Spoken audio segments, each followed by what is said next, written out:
Today, Steve and I are talking about Kevin Smith and at least some of his films. I personally got into Kevin Smith back in 1997 with Chasing Amy. I remember renting it several times, and somehow it was always in the new releases section, even a year later. Anyway, I love Chasing Amy, and I still do to this day. I quickly went back and rented Clerks and Mallrats as well, and soon I was renting and watching them as a trilogy. I easily watched those three movies 20 times back in the 90s. Dogma in 1999 was the first Kevin Smith movie I saw in the theater, and I raved about it for a long time. But the view of Universe, well, it kind of started to fall downhill after that, starting with Jay and Silent Bob Strike Back. And I'm honestly kind of glad Kevin started making films outside of it. For instance, Jersey Girl is one of my all time favorite movies. Granted, it reminds me of my daughter when she was young, and so it reaches me on a personal level, but I have watched it many times. But I'm curious about you, Steve. Was Kevin Smith a director you followed at all? And if you're a fan, when did that start? Although I can't say I closely followed Kevin Smith in some time, there was a time when I was a huge fan of his films. I remember that I discovered him with Clerks, though this may have been before Chasing Amy came out. And then I watched Chasing Amy and then Dogma, and I loved both of those films at the time. But I'm definitely more aware of his earlier films than his newer ones. I also read quite a few of his comics, including his Daredevil and his Green Arrow runs. After a while, I drifted out of my Smith phase, but I still have some affection for his earlier stuff. And I can appreciate that he loves the medium of comics and finds a way to get involved in it, whether as that's a comics store owner or doing shows about comics. I can certainly understand that. Well, I think he will always hold a special place for me. I am less of a fan now than I was at one time. So I think we're at least in similar boats there. Except it sounds like I perhaps follow him a bit more than you do. Mm-hmm. But I'm really glad to hear that you're a fan. That you just got a little cooler, my friend. But let's get into the episode by talking about the man himself. Kevin Smith is a 52-year-old filmmaker, actor, comedian, author, comic book writer, YouTuber, and podcaster. Since 1999, he has been married to actress and former reporter Jennifer Schwalbach Smith, and they have a daughter named Harley Quinn Smith after Joker's girlfriend. I guess he gets teased a lot about that. People will go, "Hey, man, you ride," thinking he got named after the Harley Davidsons. He's like, Mm. no, man, it's the Joker's girlfriend, and suddenly they think he's less cool after that. But, but I feel like I should elaborate. Kevin Smith is not just any podcaster. Actually, he's kind of like Al from Comic Crusaders in that he owns a whole network of shows called the Smodcast Podcast Network. On this network, Smith co-hosts several shows, including Smodcast, Fat Man Beyond, and the live show Hollywood Babylon. Smith also hosts the movie review TV show Spoilers. As someone working really hard on two podcasts at the moment, I find that very impressive. For a guy who plays a character named Silent Bob, Smith sure is talkative. There's no question that the man gets around. I'm balancing around three pods as it is, and I agree that it's not easy to do. But there's no question that he's passionate about pop culture and being a spokesman for comics and film in particular. Yeah, Kevin is a talker for sure. In fact, that's actually a common complaint from his daughter Harley. We all love to sit and listen to Kevin Smith talk and tell his stories, but she's heard them a million times, and honestly, she seems kind of annoyed by the whole idea. But honestly, I can just see, I can see just running his podcast network, taking up a lot of his time. But Kevin Smith is a real workhorse, and he also owns a comic book shop in Red Bank, New Jersey, called Jay and Silent Bob's Secret Stash, run by his friend Walt Flanagan, which became the setting for the reality television show Comic Book Men, which ran from 2012 to 2018, starring his friend Brian Johnson, Ming Chen, and Mike Zapsik, which was really just a truly brilliant idea. It was kind of like Pawn Stars, but with exclusively geek stuff. I love getting to see all of the old toys and comics, and it was also cool to get to hear about the market value of things. Plus, they got a very wide range of customers from just strange as hell to very cool or even famous people. So that really kept things interesting. I also really like Walt Flanagan and Brian Johnson's random geek truck questions, like, who do you think has the best helmet in comics, and stuff like that. It just felt like hanging out with friends in that way, and In fact, the show essentially amounted to Kevin and his friends getting paid to hang out and talk like they were going to do anyway. I mean, imagine landing a TV show that is basically just you hanging out with your friends, and people loved it. However, despite believing that Brian Johnson and Walt Flanagan bullied the hell out of Ming Chen on a regular basis, I did actually really like the show. However, just to give you an example, there's an episode where Brian Johnson, Ming Chen, and Mike Zapcic all went to a flea market to compete on who could sell the most stuff. Brian was just a total asshole the whole time. I just could not believe what a dick he was. He was even called out for it by one of the customers at the flea market, and he went as far as breaking Ming's stuff that he was trying to sell just so that he could win. At least with Waltz, it's just verbal abuse or making fun at Ming Chen's expense. And honestly, some of that just goes with hanging out with the guys. But Brian and Walt were excessive with it, and many viewers actually complained about just that. And their response was actually that they were going to pick on him even more now, and that honestly kind of pissed me off. But despite that irritation, I watched the show like all 7 seasons, like 5 or 6 times. What did you think of Comic Book Man, Steve? Yeah, I have to agree on the Ming Chen thing. That was not cool. But I'll be perfectly honest and admit I haven't watched very much of Comic Book Man at all, aside from a little bit here and there. And I think it's a pretty cool idea for a reality TV show. At the least, I think it's a useful show if you want an inside look of what comic book shops are like and the kinds of things that they do. And I'll admit, I really like getting a good look at the secret stash. I mean, it's a cool looking shop, and it looks like it would be a fun place to work at if you're in the business of selling comics. But here's the thing. I'm more interested in reading comics than appraising them for value. In fairness, it's useful stuff to know if you're into that, especially if you're thinking of eventually selling your collection. It's also good to know how to preserve your collection. I mean, there was a bit about this guy who kept his comics in a cigar shop, and he got the smell of cigar all over his comics, and that offers a useful lesson. But let's face it, comic collection's not the business to be in if your main interest is making money. It really isn't, and I'm with you. I buy comics because I like to read them over and over. I'm not a collector in the sense of buying them for their value. But as for the show, I personally liked seeing the value of things, even if I wasn't planning on selling the comics. I enjoy knowing how much certain comics are worth for when I do want to buy them. I also thought it was fun to see not just how much stuff was worth, but what kind of stuff had value. Like I had no idea you could sell old board games and all kinds of toys. Plus, I live in a cattle ranching town where I was actually made fun of for being a reader once. So I enjoyed that whole hanging out with fellow geeks feel to the show. That's totally understandable. I mean, I can appreciate a show that's welcoming towards geeks of all stripes, and I think we try to be. Anyway, Smith has done a lot more than film and TV, so why don't we get into his other projects? Sure, Steve. Smith has been a regular contributor to Arena magazine. In 2005, Miramax Books released Smith's first book, Silent Bob Speaks, a collection of previously published essays, most from Arena, dissecting pop culture, the movie business, and Smith's personal life. His second book, My Boring Ass Life, The Uncomfortably Candid Diary of Kevin Smith, I just love that title, by the way, published by Titan Books, was another collection of previously published essays, this time blogs from Smith's website, silentbobspeaks.com.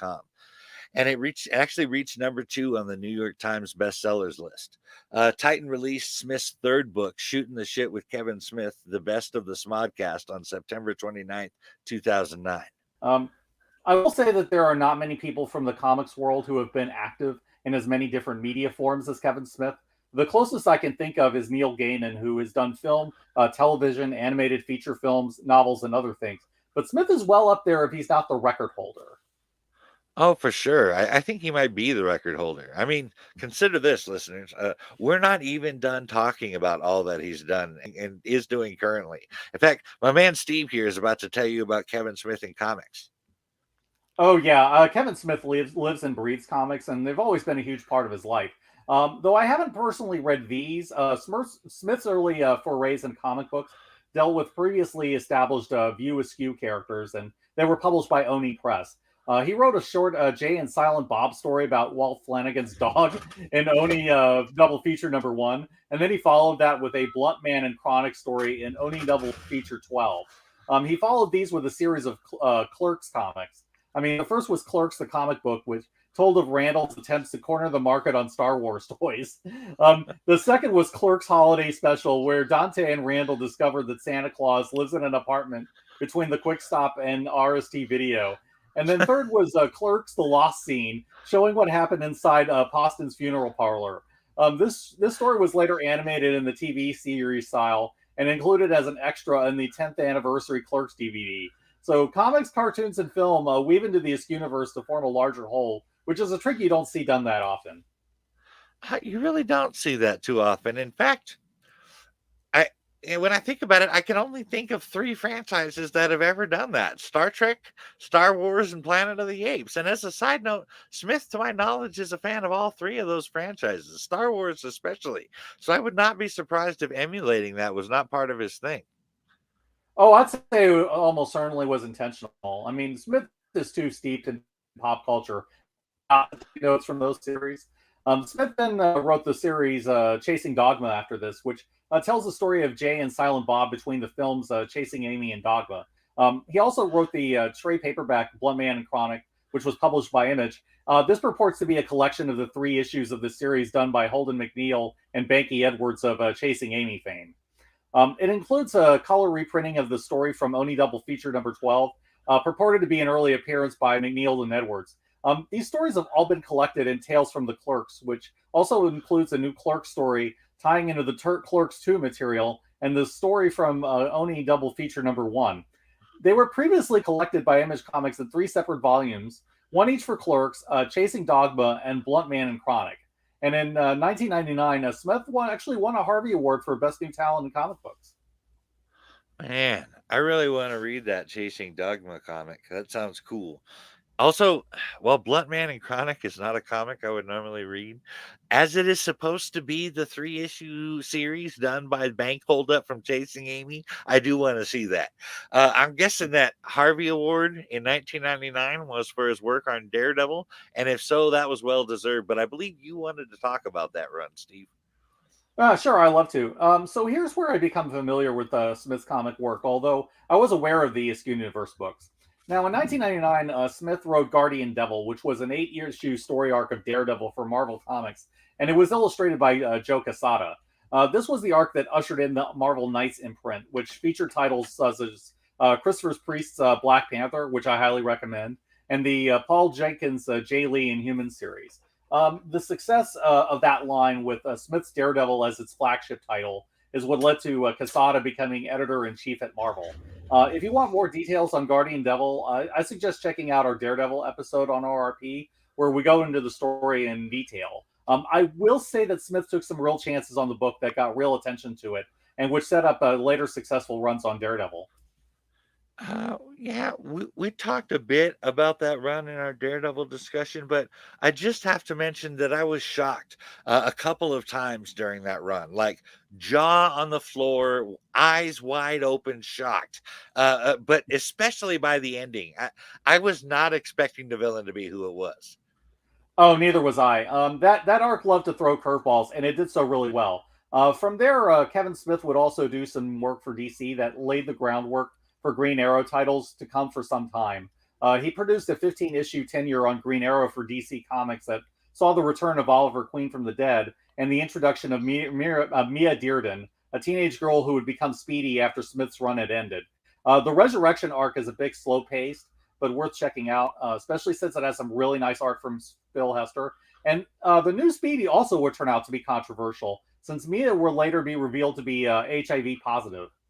Smith's decision was likely influenced by the classic story Snowbirds Don't Fly, which likewise dealt with social issues that affected one of Oliver Queen's sidekicks.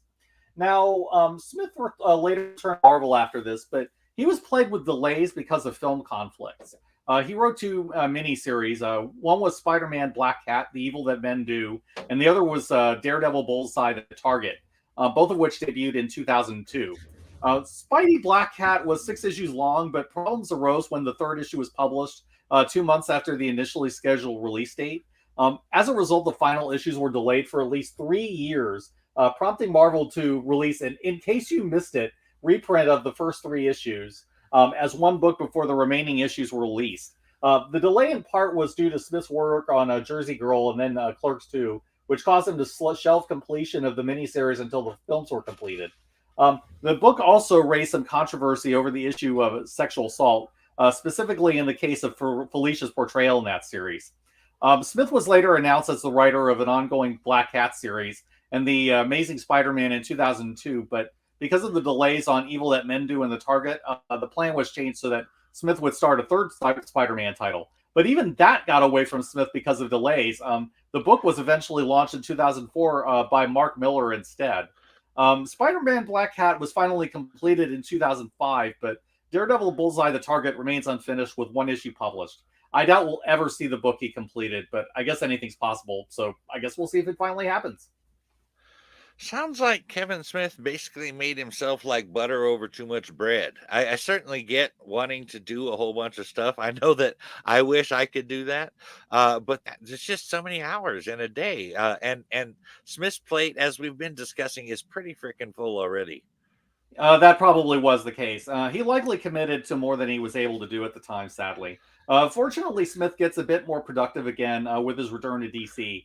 Though I admit I haven't read those titles.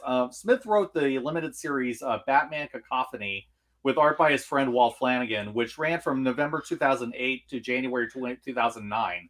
The series featured the villains Onomatopoeia, who was a character created by Smith during his Green Arrow run, the Joker, Maxie Zeus, and Victor Zsasz. The trade paperback of Batman Cacophony became a New York Times bestseller in their hardcover graphic novel section.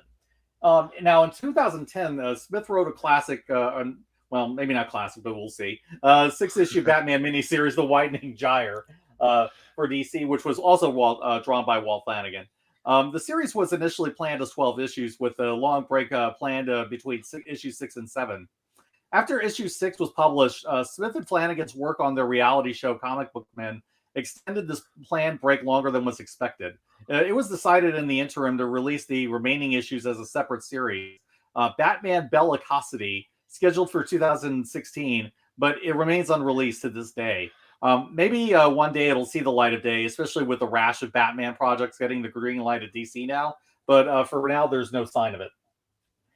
From there, Smith spent some time at Dynamite Entertainment, mainly in adapting old projects that he did into comic form. In 2010, Smith published a Green Hornet story for Dynamite based on an unused script that he wrote for a Green Hornet film that never came to fruition. The story centers on children of Britt Reed, the Green Hornet, and his partner, Kato. It was an interesting approach to take with the Green Hornet, though it didn't stick around for that long. Also in August 2011, Dynamite Entertainment debuted Smith's The Bionic Man, which was based on a 1998 script he wrote that Universal rejected for being, quote, more of a comic book than a movie. Yeah, from what do you expect with Kevin Smith? then in an interesting convergence in 2014, Smith and Ralph Garman released a 6-issue Batman 66 crossover featuring Batman and Green Hornet.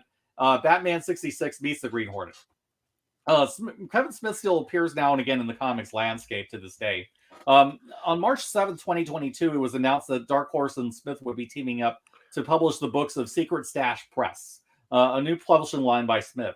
The first two books of the line include Masquerade, written by Smith and Andy Meckelfresh, and Quick Stops, written by Smith and set within the View Askew universe. This is the first time he's explored the Askew universe in comics since writing for Big Two Comics. You know, it's crazy to think of all the View Universe content that has come out since it was supposedly done after Jay and Silent Bob Strike Back. Uh, but we'll get into that later. First, we have to talk about some other stuff that Kevin Smith is doing or has done.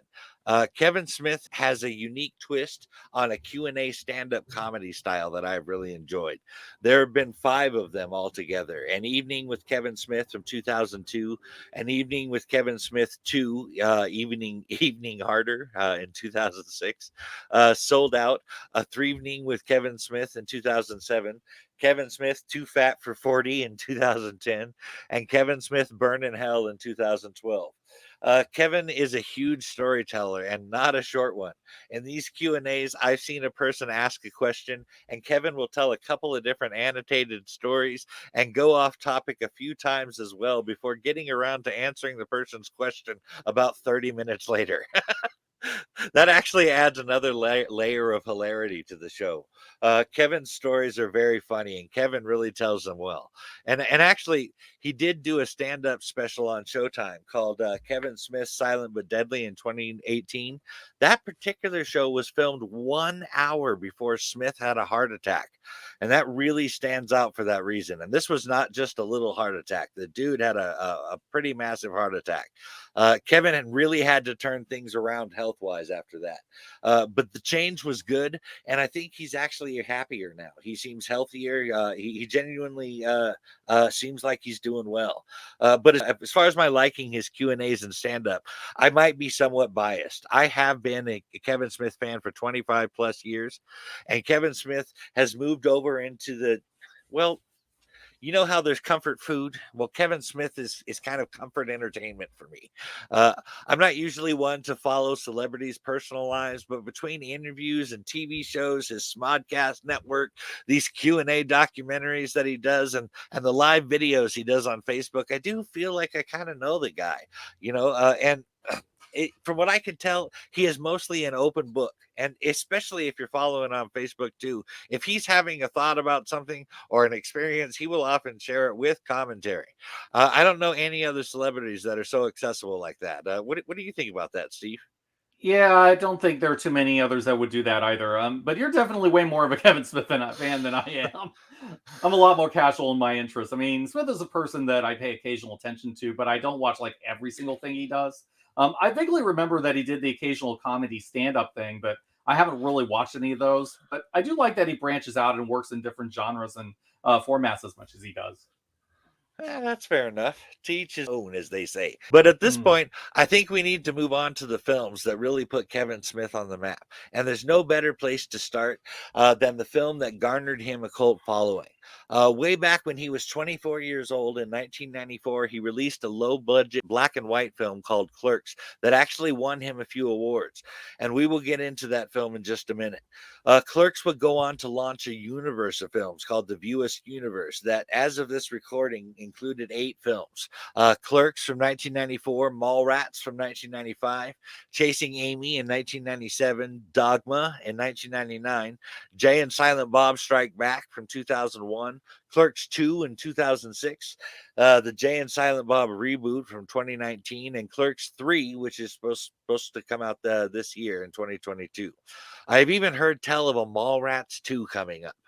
The films in the Viewers universe are all set primarily in New Jersey, but clearly there are some films like Chasing Amy that also take place in New York, and Jay and Silent Bob, which takes place in LA, among other locations. The films are not sequential, but there are countless references made in each film to characters or events in the previous films, which are set primarily in his home state of New Jersey. This is actually something that has happened a few times with filmmakers like Shyamalan filming in or around Philadelphia, or George Romero filming in or around Pittsburgh. Yeah, we also talked about that when we were talking about John Hughes and the way that so many of his films centered around Chicago. So that might also have been on Smith's mind too. In fact, I wouldn't be surprised if Hughes was an influence on Smith, particularly given how steeped in the '80s that Smith is. I think the difference with Smith is that, unlike somebody like Hughes, where the majority of his films were unrelated aside from direct sequels, Smith built an entire universe around it. He Smith also added the whole comic book universe element to his New Jersey, where all of his Askew universe films are totally connected, even if they're not all in New Jersey. You'd have characters connect the films, even if the story didn't, especially when Jay and Silent Bob made appearances. When those two guys showed up, you knew it was an Askew universe film. Oh, for sure. Jay and Silent Bob are definitely the biggest link in the Viewers universe films and in the comics. I mean, it would not be the same without them. But unfortunately, we have to talk about the darker side of Hollywood for a second, as it has had some very drastic effects on Kevin Smith purely by association. So, between the years of 2017 and 2020, Harvey Weinstein was charged and convicted of rape, sexual assault, sexual misconduct, a criminal sex act, indecent assault, predatory sexual assault, and other things by multiple women from all over. In fact, it was this case that started the whole Me Too movement, and it even coined the term the Weinstein effect to describe men using their power or their positions and wealth to take advantage of and sexually assault or rape women. Now, that is a horrible thing, and I'm not bringing it up to talk about what a piece of trash he is. I think that's pretty obvious. I bring it up because Harvey Weinstein's relationship with Kevin Smith. Kevin considered him a mentor and looked up to him. If you want to know how much, Kevin Smith founded a independent production company in 2011 and named it the Harvey Boys in Weinstein's honor. Smith is actually one of the writer directors that Weinstein nurtured and took under his wing, a group that also includes Quentin Tarantino and David O. Russell. So they were pretty close. In fact, every movie Kevin Smith ever made up until 2008, with the exception of Mallrats, was either financed and or distributed by the Weinstein Brothers companies via Miramax, Dimension Films, and or the Weinstein Company. Apparently, there were issues with marketing. Kevin Smith's film Zack and Miri Make Porno for Weinstein, mostly due to the word porno being in the title. A lot of people wouldn't put it up in advertising simply because of that word was on it. Consequently, in Kevin's mind, Zack and Miri Make a Porno was not successful, and Kevin actually blamed Harvey for that. So the relationship had soured a bit in 2008. It was not ruined, however, as the Weinstein Company co-produced Kevin Smith's 2016 talk show Geeking Out. However, all of that changed when in 2017, Kevin Smith heard about Rose McGowan being raped by Harvey Weinstein. Smith immediately severed all professional ties with the man and said on Twitter that he was ashamed of his relationship with Weinstein. On his Hollywood Babylon podcast, he said, "My entire career is tied up with the man," adding, "No fucking movie is worth all of this." He lamented that in addition to working with Weinstein, I sat out there talking about this man like he was a hero, like he was my friend, like he was my father. He pledged to donate all his future residuals from his Weinstein produced films to nonprofit organization Women in Film, which advocates for the inclusion of more women in film production. Smith later announced that due to the declining appeal of his earlier films, the residuals from the Weinstein funded movies may be lower than expected, so he decided that he would instead donate $2,000 a month to women in film. Meanwhile, all of the movies produced by the Weinsteins and their companies are now locked into legal dispute that I don't know what the end result will be. But I do know that buying Kevin Smith movies is a lot more difficult since that whole event happened. I mean, it was a terrible event. I'm not trying to downplay that on some petty crap, but this has really made building my collection back up again very difficult. I can totally understand that, Mike. I will say that I respect Smith for speaking out candidly about Weinstein and for donating the residuals toward nonprofits. It's an ugly situation, and if Smith genuinely didn't know what Weinstein really was, as appears to be the case, I really feel bad for him to be caught up in that. There are probably a lot of really talented people who did nothing wrong who have had to deal with the shadow of what Weinstein did because they were associated with him, and that's a legacy they'll have to deal with for a very long time. Fortunately, I think Kevin Smith probably is going to come out of it better than most, especially given his handling of the situation. I have to agree with that. I think Smith made the right call there, and I don't think he was aware of it at all. In fact, and I could totally just be projecting here, but I can almost guarantee that when Smith heard about what Weinstein had done, his first thought was likely, "What if that had been Harley?" I mean, Mm. his reaction was immediate and definite. But let's shift over to brighter topics and get into the films. The very first film Smith did, as I mentioned earlier, was Clerks. The roots of the film go back a few years earlier and into 1991 when Kevin Smith saw the 1990 film Slacker by Richard Linklater. Now, Linkletter had filmed Slacker in his hometown of Austin, Texas, rather than use a professional soundstage, and Kevin liked that. In fact, that was his inspiration to do that with New Jersey for his films. In reference to Slacker, Kevin Smith has said it was the movie that got him off his ass. It was the movie that lit a fire under him, the movie that made him think, "Hey, I could be a filmmaker. Plus, he had never seen a movie like that before ever in his life. For research, Kevin gathered a library of independent films from people like Linklater, Jim Jarmusch, Spike Lee, and Hull Hartley. Interesting. I'm not really familiar with any of Smith's influences for Clerks. At least I haven't seen any of those films. But those are some pretty respectable names to work with. And I think it's probably also easier to make a film set in New Jersey if you're a beginning filmmaker with a limited budget. Not not even Spike Lee. I'm I'm kind of surprised by that. Hmm. Can I recommend that you watch Spike Lee's Summer of Sam from 1999? It's really my favorite film of his, and I've watched it many times. I think you might enjoy that. I would say you are definitely right about the Jersey locations and budgets. I think Trauma Entertainment is proof of that. Can you say Toxic Avenger, anyone? So after assembling his collection of indie films, Smith attended Vancouver Film School for 4 months, where he met longtime collaborators Scott Mosier and Dave Klein. The course was 8 months long, but wanting to save money for his first film and feeling that he had learned all that he needed to know from the school, he dropped out and went back to New Jersey and got his old job back at the convenience store in Leonardo. Yes, that's convenience store. That does explain why the sets look believable and lived in. I figured that Smith probably used a real location for the Quick Mart shown in the film. Certainly, the interior set looks like a real store. Yeah, doing them in an actual convenience store and a rental place not only saved them some cash, but also added a lot to their production value. Here's a little inside story about me. I was once a clerk, and I was, shall we say, a bit of a Randall to the customers, and really kind of a I had really kind of had a crappy attitude in general. Let's just say I was a different person back then, and we'll just leave it at that. But anyway, there was actually a guy who approached me about doing a clerk style film where he would literally just film me interacting with the customers at Chevron where I worked. It didn't work out. My boss was definitely not into it, but it's a fun story I got to tell nonetheless. But back to Kevin Smith. So beyond Slacker as an inspiration to make his films at all, Clerks had a couple of direct inspirations as well. I have heard Kevin Smith say that watching Quentin Tarantino's 1992 film Reservoir Dogs, particularly the opening scene where they're all just sitting around talking about what Like a Virgin is really about, is what inspired him to write a dialogue-heavy film with Clerks. He realized watching that scene in Reservoir Dogs that you could just have people sitting around talking in a film. And you'll note that a lot of Clerks is just that. His last inspiration for Clerks came in the form of borrowing the day in the life structure of Spike Lee's film Do the Right Thing.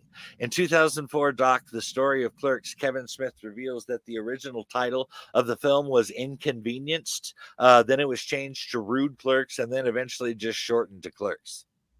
Hmm. I can see the Reservoir Dogs influence now that you mention it, Mike. That's a scene I've watched quite a few times, and it definitely has the tone and flavor of what Smith brought to Clerk, so that makes sense. Oh, totally. Smith nailed that tone for sure. It's one of those things that seems real obvious after you know about it. Here's something interesting about Kirk's, just a little inside info. The anti smoking sentiment in the film actually reflected Kevin Smith's own viewpoint when he wrote the script for Clerks. In fact, he doesn't inhale in the film because of this. However, after filming Clerks, Kevin Smith became a 2 pack a day smoker. Huh.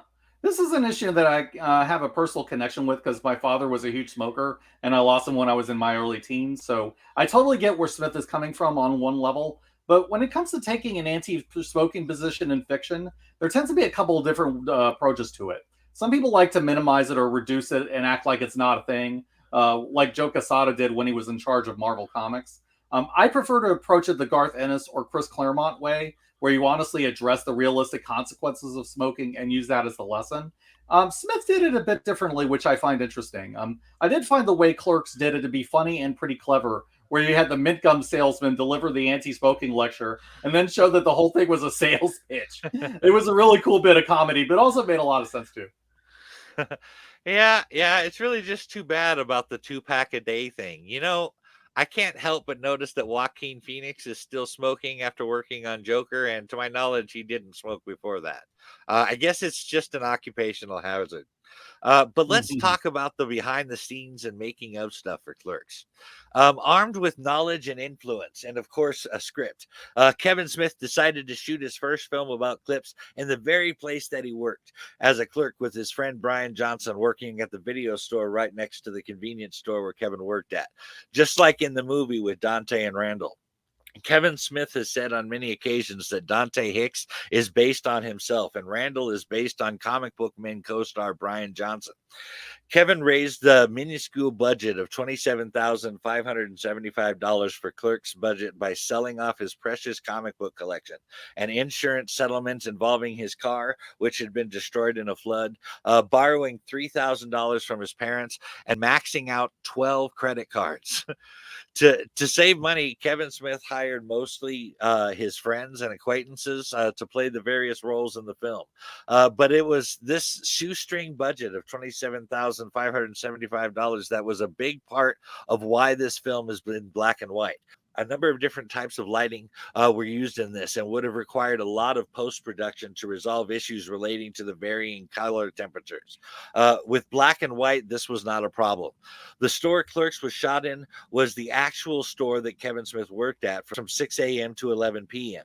After the store was closed, they would film the movie throughout the night. This is actually why the shutters being down through the whole film was written into the movie. They couldn't afford bright enough lights to make it look like it was daytime. Huh. Sometimes the low budget films allows a director to get creative in getting around those limitations, and Clerk is a great example of this. In fact, Clerks was a film that puts Kevin Smith on the map for me. I think a large part of its appeal is that Smith is writing what he knows here. The experience of being a retail worker shines through in this movie. So when Dante puts up the sign that says, "Yes, we are open," I laugh every single time because I've been there. I used to work at a bookstore, and every single time we opened, we'd get people constantly asking whether we were open, even when it was obvious that we were open. Dante constantly complaining, "I'm not supposed to be here today," is another one that I saw a lot. When the film really lands, I mean, it usually is because Smith is making fun of things that actually happen in retail, even if they're exaggerated for comedy. And anyone who's done it knows that experience. Because of that, Clerks is a film that still resonates to me to this day, because anybody who's been there can relate to those situations. Oh, 100%. Being a clerk is a crappy job that involves a ton of really dumb questions, especially working at a gas station like I did. I the best the restrooms at the gas station I worked at were in a separate building right next to the store, and there must have been 100 times where people would pull up right next to that building, walk across the parking lot into the store, and ask me where the bathroom was. But anyway, the Clerks is loosely based on Dante Alighieri's The Divine Comedy, which is why the main character in the film is named Dante.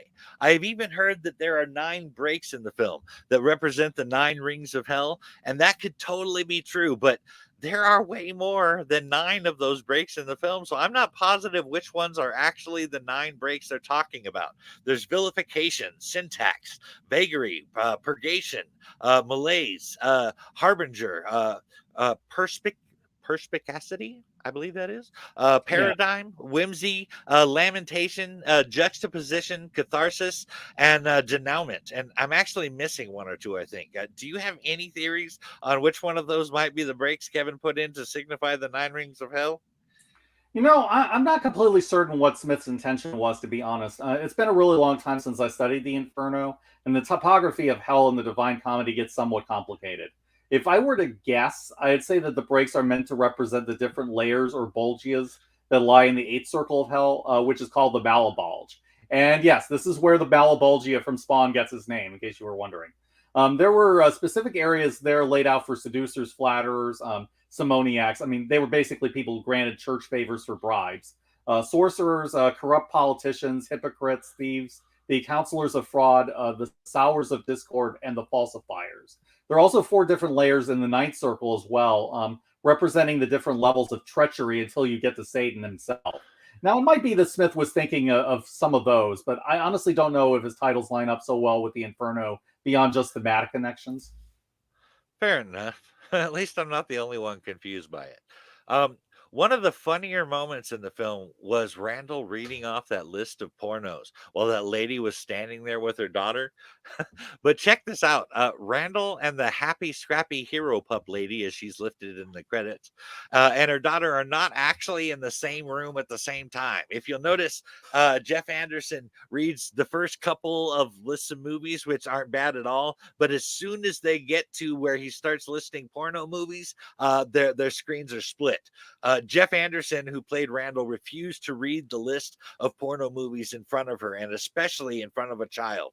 However, to get the reactions from the happy, scrappy hero pup lady, they ended up having to read them to her anyway when they did her scene. And actually, speaking of crazy shit that comes out of Randall's mouth, in the scene where he's talking about the jizz moppers having to clean up the windows of a nudie booth after the guys are finished, the customer that gets all offended, played by Walt Flanagan, by the way, and what Randall is saying, and says he will never come back to the store. It should be noted that the guy is in fact buying paper towels and window cleaners, the very things a jizz mopper would need to do their jobs. Oh God, I can totally get not. I can totally get not wanting to read the list in front of the kid. Funny as it is to watch on screen. At the same time, I'm not sure how you do it without getting genuine reactions from them, though. That probably was the best way they could do that scene. Yeah, I would not want to be the one responsible for those words coming out of that little kid's mouth. And you're right. That was really the only way to that it could be done if Jeff Anderson felt that way. Graphic dialogue was actually an issue they had with the film, despite having almost no violence in the film, aside from the, if you even want to call it, the fight between Randall and Dante at the end there. I don't know. That wasn't a fight. That was just friends messing around. But it was originally given an NC-17 rating by the MPAA. Based solely on its graphic dialogue.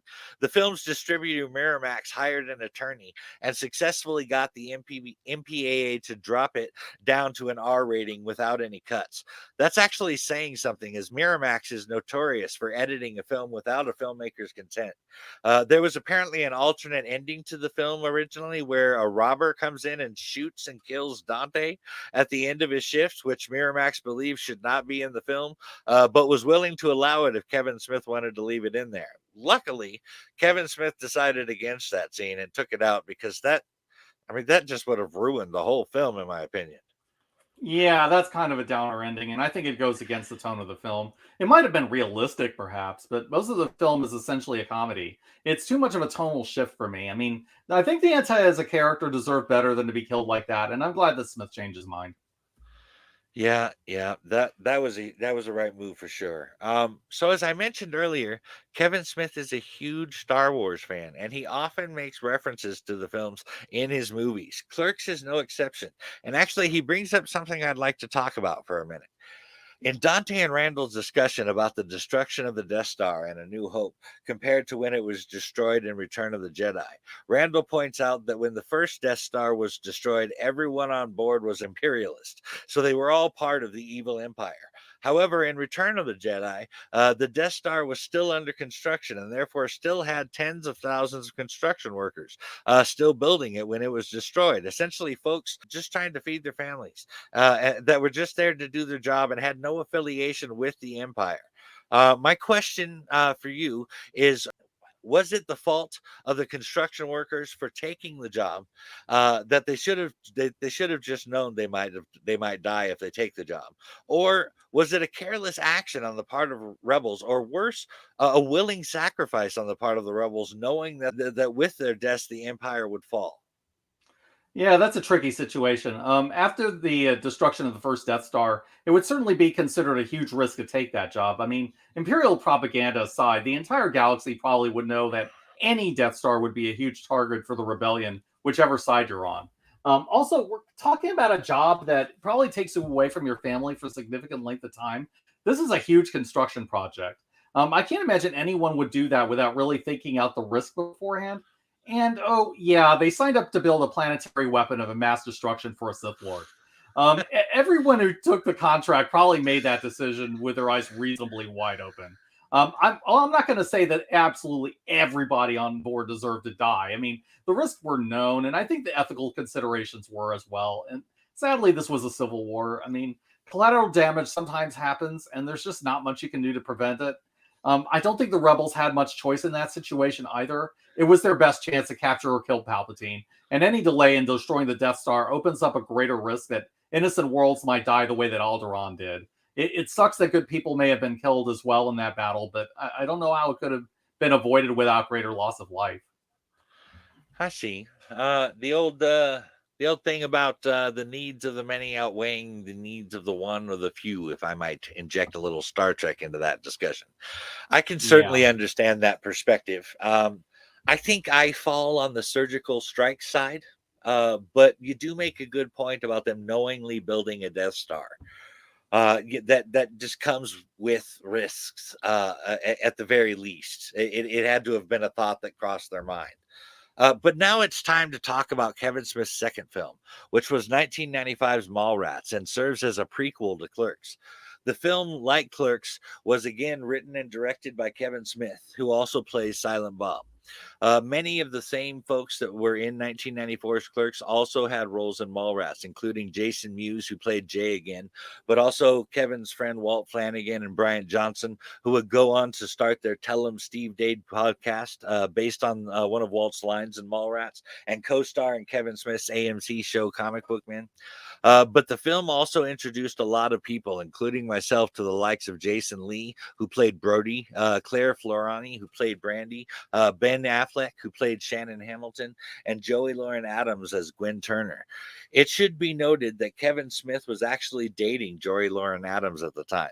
But I would go on to be a huge Ben Affleck fan, as well as a fan of Joey Lauren Adams, especially after Kevin's third and best film, in my opinion, Chasing Amy. But we'll get into that in a few. We will. A lot of directors tend to have that core group of go-to actors that come back in their films again and again, and it's probably because they're fun to work with or they're good friends of the director. With Smith, I'd say that probably included Ben Affleck, Matt Damon, Jason Mewes, Jason Lee, Joey Lauren Adams, as well as a circle of friends that would show up in smaller roles. Brian O'Halloran, who played Dante in Clerks, makes small appearances here and there in Chasing Amy and Dogma, where he played the reporter. And I have to admit, that's a nice group of actors to work with if you can get them.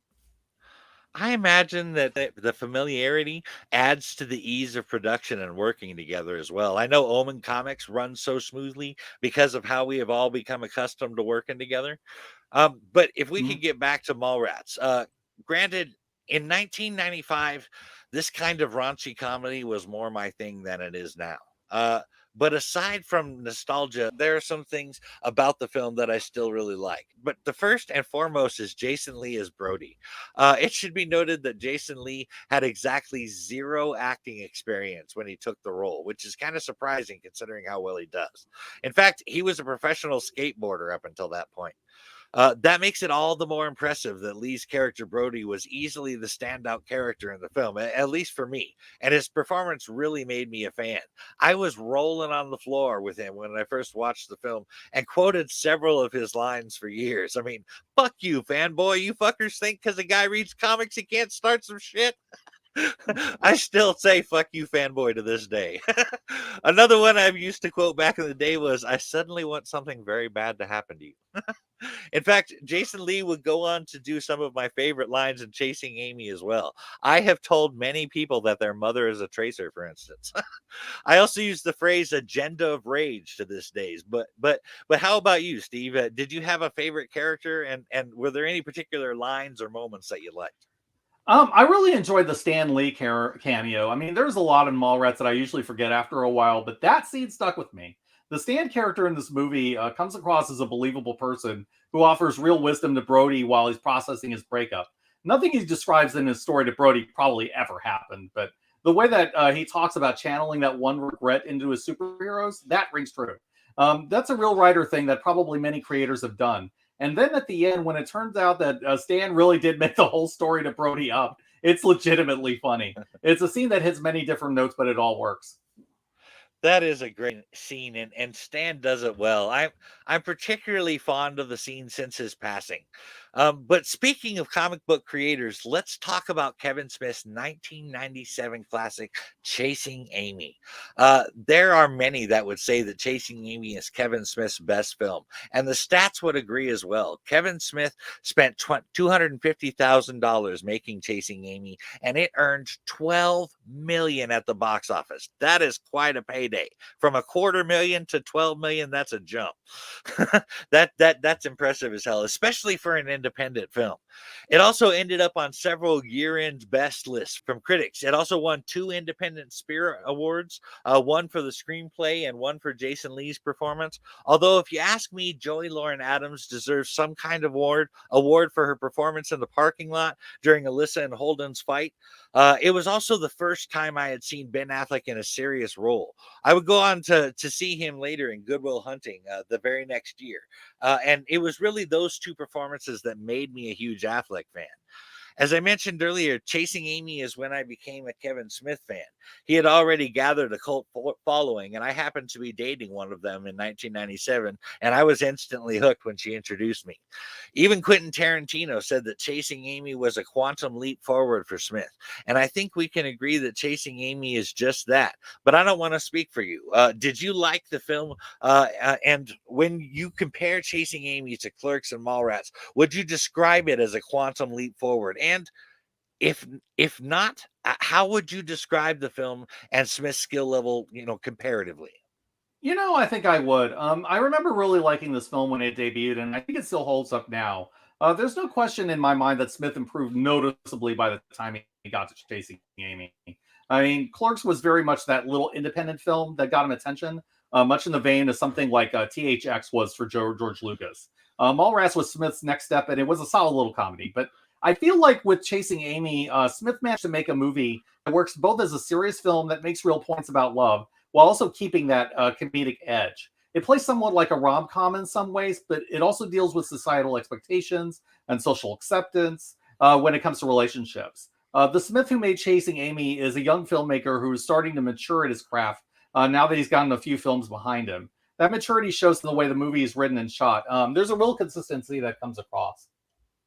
It sounds like you are in general agreement with Tarantino on his assessment then, and I certainly agree with that. It is certainly my favorite of his first 3 films. The script was really good, and I love that this film is about comic book writers and artists. You don't see that happen too often. But it was the cast that really sold the film, particularly Mallrats alumni Jason Lee, who played Banky Edwards, Lauren Adams, who played Alyssa Jones, and Ben Affleck as Holden McNeil. But I also have to mention Dwight Elwell as Hooper. He was freaking hilarious, and the film would not have been the same without him. That introductory scene with him getting antagonized by Holden, arguing with him, and Banky's racist comments was a bit uncomfortable when I first watched it. But on rewatches, it just cracks me right the hell up. I mean, just the audacity of Banky, and then Hooper's over the top response, just hilarious when you know it's all just an act put on to sell Hooper's comics. I think my favorite moment in the film, though, is at the very beginning at the comic book convention when that guy is giving Banky shit for being a tracer. Banky gets all pissed about it. I've seen Chasing Amy many times, and that scene cracks me up every time. Your mother's a tracer. Yeah, agreed on the tracer bit. I mean, that's one I quote from time to time myself. But looking back on the movie now, I have to say that Hooper X is probably my favorite character in the movie. He is legitimately funny, and that scene in the con at the start of the film is great. I also love the moment where he and Holden are in the music store, and then Hooper spots this kid who's a fan of his, and then Hooper immediately gets into character and starts talking about how Holden is the devil. But I also like Hooper because he shows a lot of real wisdom under the comedy. I mean, he may read way too much into Archie, but he seems to really understand what his friends are about, and he gives the right amount of advice. But everybody is good in these roles, and you can see how Ben Affleck really started to make it big around this time. Hooper X is a really great character, so I could totally see why you would pick him. And he definitely reads way too much into Archie comics. But let's move on to 1999 when Kevin Smith's Force film was released.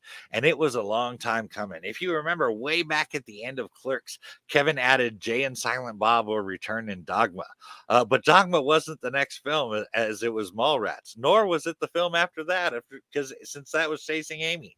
Apparently, Kevin and Scott Mosier just felt like they weren't ready to do the film until after Chasing Amy. That really gave Kevin the confidence to do it. And honestly, I'm glad they waited. The script was revised a few times since he first started writing his ideas down in Clerks, and him and his friends and longtime producer Scott Mosier fine tuned it both during and after Mallrats. As I mentioned when we were talking about Chasing Amy, Kevin really stepped up his game with that film. I feel like while Dogma was a different kind of movie, the quality of the film was still up there with Dogma. In fact, it's my third favorite Kevin Smith film after Chasing Amy and Jersey Girl. And yes, that put Clerks at number 4. As with Chasing Amy, Dogma was great because they had really come up with another great script, and then they piled on star talent to play the roles. Two View Askew Askewniverse alumni, Ben Affleck and Matt Damon, had just come off of Good Will Hunting, an awesome movie and one that was well received. So getting them on board on the coattails and the fame of that from that film really added some gravitas to it. Another View Askewniverse alumni, Jason Lee, also came on to play the demon Azrael. So they were off to a great start. But they got Chris Rock to play Rufus, Linda Florentino as Bethany Sloan, Salma Hayek as the Muse Serendipity, George Carlin as Cardinal Glick. And can I just say that having Carlin play a cardinal in the Catholic Church is just fucking hilarious all on its own. They also got the great Alan Rickman to play the Metatron, which was a fantastic grab. Sorry. Yeah, I would agree with all that. I remember really enjoying Dogma at the time it came out, and I still like it now. I mean, Matt Damon had made a small appearance in Chasing Amy as one of the people who were making a deal with Holden on the cartoon, but this is where we start really seeing the Damon Affleck duo in their full glory. And Bartleby and Loki are really interesting characters who have a well-developed character journey over the course of the film. The other thing that strikes me is I suspect that Dogma was influenced by a bit by British comedy. The intro sequence reminds me a little bit of Monty Python and the Holy Grail, and the idea of a comedic fantasy about Catholic theology reminds me a little bit of Good Omens by Neil Gaiman and Terry Pratchett, a book that I'd not be shocked if Kevin Smith had read. Agreed that the cast is excellent, including some really top-notch actors, and the casting choices at times were really inventive, including Carlin as the Cardinal, and I laugh at that too. This is a film that Smith had been building towards for some time, probably delayed it till the time he felt he could do it properly, and I think the finished film is better for his having done that. It is better for that. Clerks and Mallrats Kevin Smith could not have done Dogma justice. And also, before we move on, I love that Jay and Silent Bob tried to go to Shermer, Illinois from John Hughes' movie, and that Kevin shared his love for Hughes films in that movie. That was awesome. And as a huge John Hughes fan, I really appreciated it. Now, a while back, I mentioned that Jay and Silent Bob Strike Back was actually supposed to be the final film in the View Askew universe, and I'd like to talk about that film now. In 2001, Kevin released Jay and Silent Bob Strike Back. The two characters had been so popular in the 4 previous films that they actually got their own movie, Nuge. The film was originally intended to be the final in the film in the View Askew universe. That is why God, played by Alanis Morissette, appears at the end of the movie, closing the book of the View Askew universe. Of course, that wasn't true, and Kevin would go on to make Clerks 2 and Clerks 3, as well as Jay and Silent Bob reboot. But we just don't have time to talk about all of those films today, so we're just going to stick to the original 5 as far as the View Askew universe goes. Now, I'll say right now that with the heights of Chasing Amy and Dogma on their belts, Jay and Silent Bob Strike Back felt like a step down. Don't get me wrong, the film had an all-star cast, and it was fun to see many of the characters from the 4 previous films interacting with each other. But it was not on a par with the last 2 films, and it seemed to go back to the Mallrats days as far as quality of writing. As far as the cast goes, Affleck and Damon appear as themselves and as their characters from Good Will Hunting, filming a mock sequel to Good Will Hunting, and Affleck is really laying it on thick in that in that particular scene. But Affleck also played Holden McNeil, his character from Chasing Amy in the film. And speaking of Chasing Amy, Joey Lauren Adams came back to play Alyssa Jones again, and Dwight Elwell came back to play Hooper from Chasing Amy as well. Plus, Jason Lee reprises his roles as Brody from Mallrats and Banky from Chasing Amy. Jeff Anderson played Randall, and Brian O'Halloran played Dontal Hicks from their roles in Clerks. Brian Johnson played Steve Dave from Mallrats. And last but not least, Alanis Morissette plays God from Dogma one more time at the end credits. But there were some big name cameos in this film too, like Carrie Fisher as the nun, George Carlin as the hitchhiker, Will Ferrell as the federal wildlife marshal Willenhully, Judd Nelson as the sheriff, John Stewart as Reg Hartner, Tracy Morgan as the drug dealer Pumpkin Escobar. Chris Rock as the racist director, Chalker Luther King, Mark Hamill as Cockknocker and the voice of Scooby Doo, and a whole bunch more. This is around when I started drifting out of my Kevin Smith phase. I think I had just moved on around that time, really. And it may just be a situation where this kind of humor just had less of an impact on me than it used to. Either way, I just didn't have the interest to see this movie for years, and the reception of the film didn't really encourage me to go, if that makes sense. Even after going back and revisiting Jay and Silent Bob Strikes Back years later, I just don't feel that much differently about the film. I mean, this is a movie that spends a lot of its time playing with meta humor, and that just generally doesn't land for me.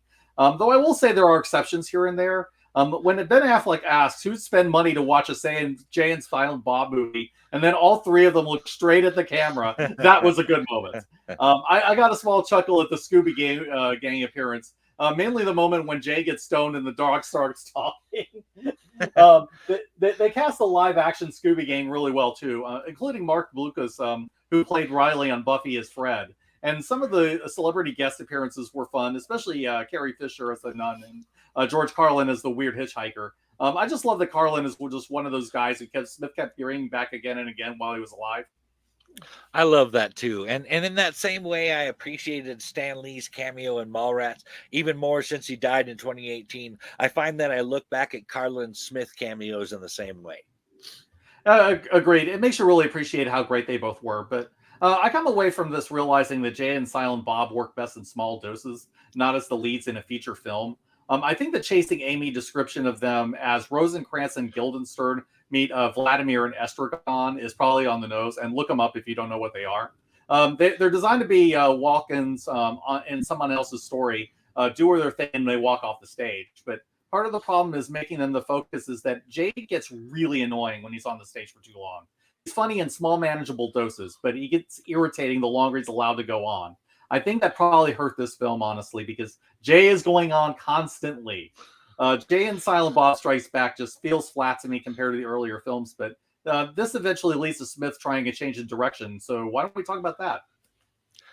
I can totally understand that position. And honestly, with as big of a Jay and Silent Bob fan as I am, Jay does get to be a bit too much. And the pair really do work best in cameo appearances. I was not a big fan of the reboot either.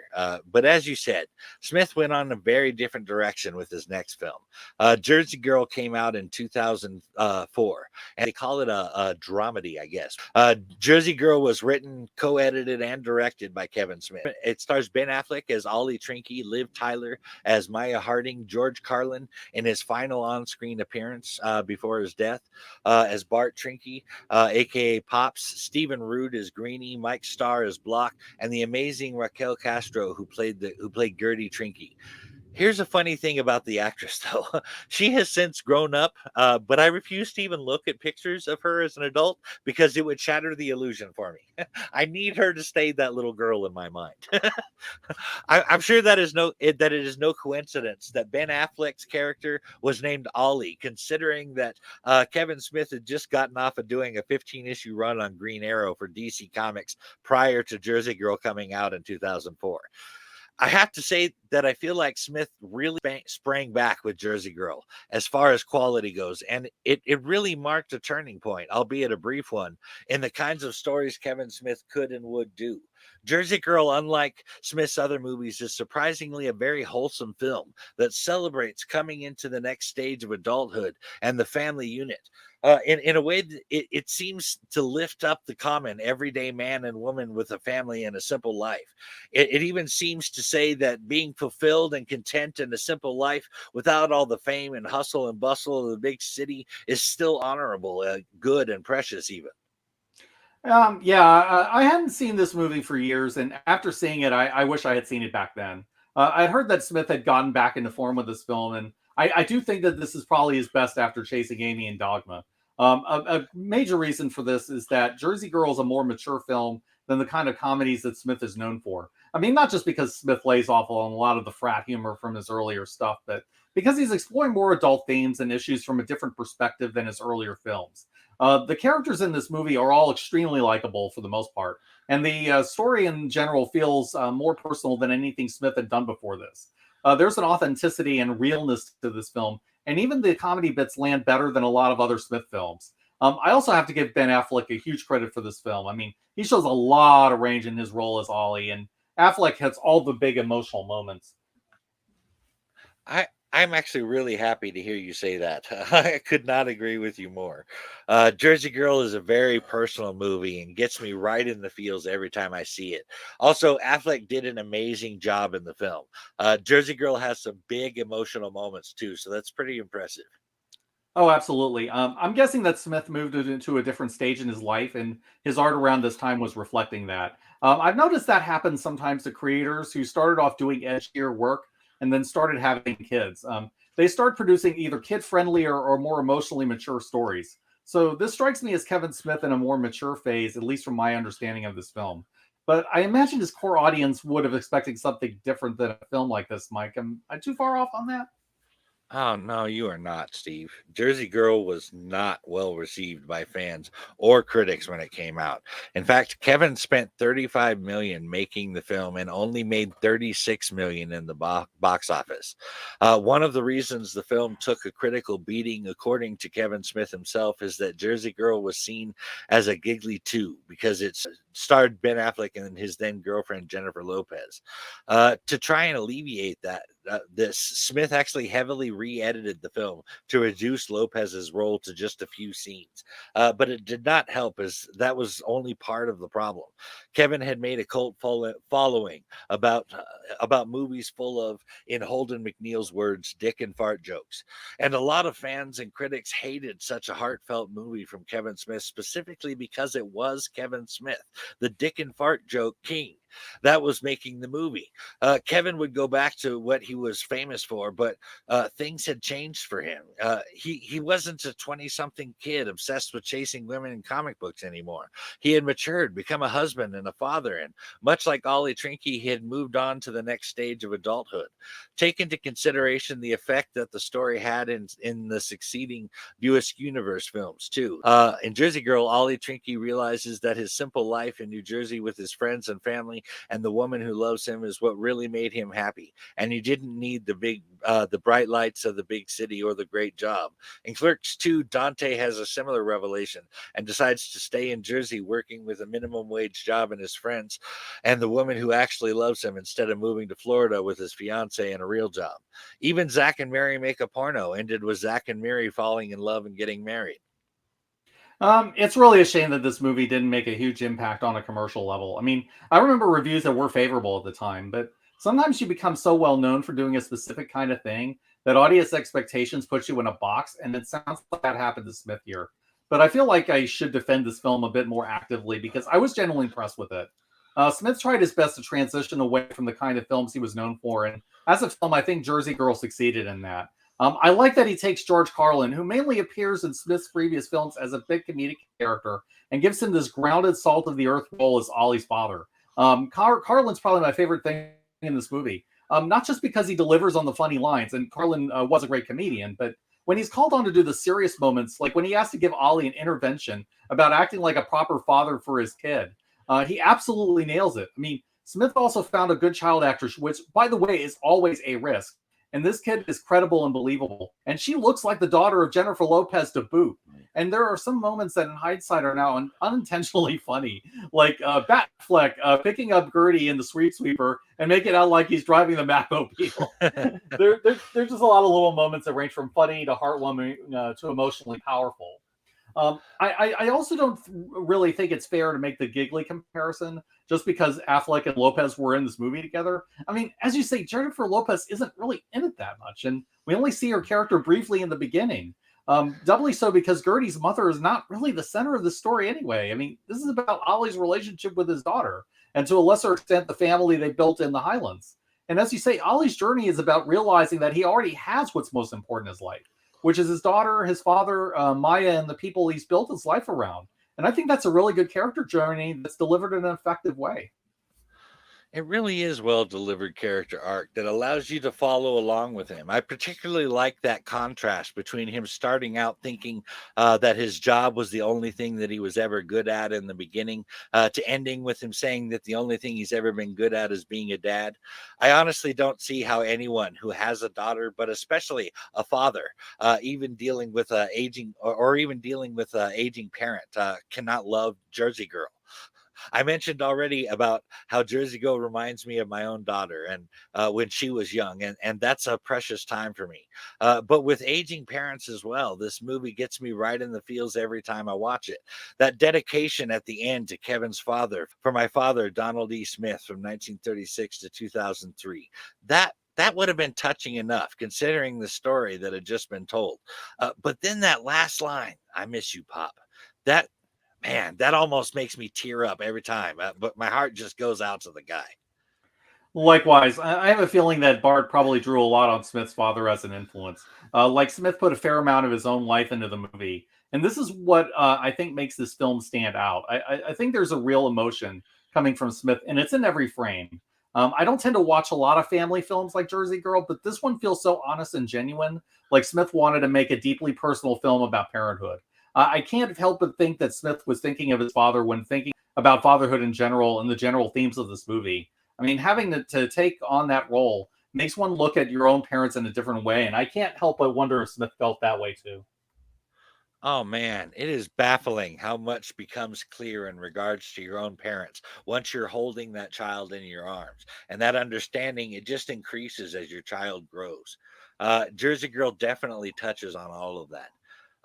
But Kevin Smith did a sharp left turn after Jersey Girl with 2008's Zack and Mary Make a Porno. And that's the next film we're going to talk about. Zack and Mary Make a Porno was Kevin Smith's second film outside the US universe. The film stars Seth Rogen as Zac Brown and Elizabeth Banks as Mary Linky, the title characters of the film. It also stars a great supporting cast with Craig Robinson as Delaney, Jason Mewes as Lester, the molester cock and stuff, which is funny because that's not his porn name. And an actual porn star and the singer for her band called Lords of Acid, Tracy Lords, played Bubbles, and Jeff Anderson played the cameraman, Deacon Anderson. Now, I'll be the first to admit that this is a full on sex comedy, and I'm not usually one to even watch those or even consider watching those. However, I watched this one simply because Kevin Smith made it. Really, my favorite parts are all the stuff not porno related. I liked the chemistry between Zach and Miri at the beginning, and I liked them falling in love a lot. But other than a couple one liners, that's about what I like about the movie. But here's something else that I should mention that I appreciated, and that is that the film reflects a lot of similar experiences that Kevin went through filming Clerks. They both made the film on a very low budget with just friends, basically. They both used a hockey stick as a boom microphone pole, and having to shoot the film in his place of employment at night when the store was closed. And lastly, Delaney using money from his disability claim to finance the movie, and Kevin Smith used his money from an insurance claim from a car that was destroyed in a flood to pay for Clerks. Oh wow. I'll be honest and say I didn't even know about this film until you mentioned it, Mike. But this is definitely not the kind of film that I would typically see either. I have to admit, it just doesn't sound like my thing at all. If anything, it sounds like one of the films on Randall's list of the Happy Scrappy Pup Lady. It sounds like the ratings board probably felt the same way, Mike. Is that right? Oh yeah. Oh yeah. The film was edited twice and got an NC-17 rating both times. The final cut was also rated NC-17, but Smith took the film through the MPAA's appeals process and received an R rating without having to make any more edits. Although some television producers dropped the words make a porno from the voiceover and removed the words from the title card. The city of Philadelphia refused to allow posters for the film to go up at bus stops because they had the word porno on it. And they were good and pissed about it too, because even when Kevin agreed to have it changed to just say Zach and Mary, they still refused. For some of the more conservative U.S. retailers, the title on the cover of the DVD and Blu-ray was changed to just Zach and Mary too. The original poster for the film did not help things, as they made the appearance of oral sex right on them, having the heads of both the two actors down by the other's crotch. It's interesting that the Weinstein Company greenlit the film based solely on the title, though, so not everyone hated it. But Smith was just pushing too many boundaries with the title. I'm not even sure what he was thinking here. I mean, what did he think the conservatives' reaction was going to be?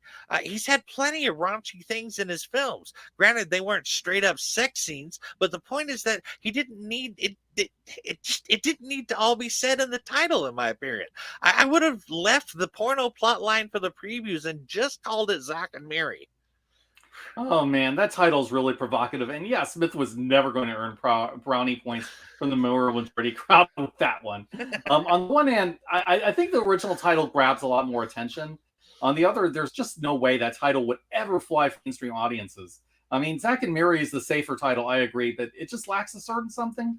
I'm not sure there was any real winning with this film, if I'm honest. I mean, Smith probably overcompensated in the other direction after Jersey Girls, my guess. I can certainly see that as a possibility. Overcorrection could totally be the explanation there. Zack and Miri Make a Porno was considered a box office flop in large part because of what we just talked about, the word porno being in the title. But we've already talked about the advertising issues and Smith's frayed relationship with Harvey Weinstein. So you know what happened there. But one thing that really bothered Kevin Smith about the film being unsuccessful is that he took an actor like Seth Rogen, who was on fire at the time, or as the pros say, very bankable, and gave him his worst box office opening ever. In an interview with Katla McGlynn of Huffington Post, Smith said, I was depressed, man. I wanted that movie to do so much better. I'm sitting there thinking, that's it. That's it. I'm gone. I'm out. The movie didn't do well, and I killed Seth Rogen's career. This dude was on a roll until he got in with the likes of me. I'm a career killer. Judd Apatow's going to be pissed, and the whole internet's going to be pissed because they all like Seth. And the only reason they like me anymore is because I was involved with Seth. And now I'm a fucking ruined that. It was like high school. I was like, I'm a dead man. I'll be a laughing stock. Oh man, Smith is probably overstating things, but I think he was hit pretty hard by the movie flopping because Seth Rogen didn't end up doing too badly after that, and he was able to make a pretty solid recovery from that film. That said, I can totally understand Smith's frustration after having a strong early career and then not being able to rekindle the magic he had after Dogma, doubly after what happened with him and Weinstein. Yeah, it did turn out all right, but I can certainly see how he felt there. I mean, imagine being responsible for ruining someone's career if that's what ended up happening. But you're right, things did not turn out nearly that bad. Now, anybody who has seen Kevin Smith's movies would assume that Kevin Smith has always been a pothead. His movies are filled with references to smoking pot. Hell, the comic book from Chasing Amy was called Blunt Man and Chronic. Not to mention that Kevin directed Afro Man's Because I Got High video. And in the video, his character Silent Bob smokes a big old joint with Afro Man and Jason Mewes.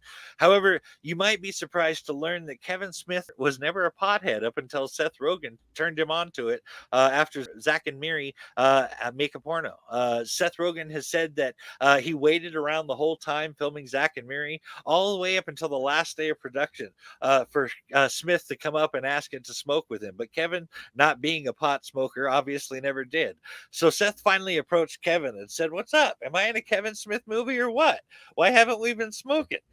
Kevin said that he wasn't a smoker, and apparently Seth had to change that. So it was that at 38 years old, Kevin Smith became a pothead. Getting stoned with and talking to Seth Rogen was an eye-opening experience for Smith. The Clerks director remembered how Rogen blasted the stereotype of stoners being lazy because Seth was working on so many projects and was fantastic during the filming. That really affected how Kevin Smith started seeing potheads too. Smith had since stated that kids shouldn't toke up, nor should anyone who is willing to use the drug as an excuse to be unproductive. Now, Smith admits that he is a massive stoner who wakes and bakes and even goes to bed stoned. But he has one rule for smoking weed. When he tokes, he must be doing something productive or creative, such as writing or doing a podcast.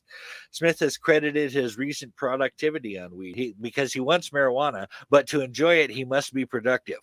I have to say that I am totally with Seth Rogen and Kevin Smith on the whole smoking pot thing. It does not make you lazy, unproductive. Potheads are not stupid slackers as a general rule, and I really dislike the potheads who generate the stereotype that smokers are those things. Yeah, that's a fair position to take, Mike. I don't know much about drug culture, and I personally choose never to take those kinds of drugs. At the same time, I don't condemn potheads for their life choices either. As long as they're not harming themselves too much or hurting anyone else, it's not my business, honestly. It doesn't sound like it hurts Smith or his productivity, at least, and that's what's really matters. It is. That is definitely what's important. But that about wraps up our Kevin Smith conversation. But before we go, let me say that the Menlo Park Easter Bunny was better. And thank you to our patrons for making this podcast possible.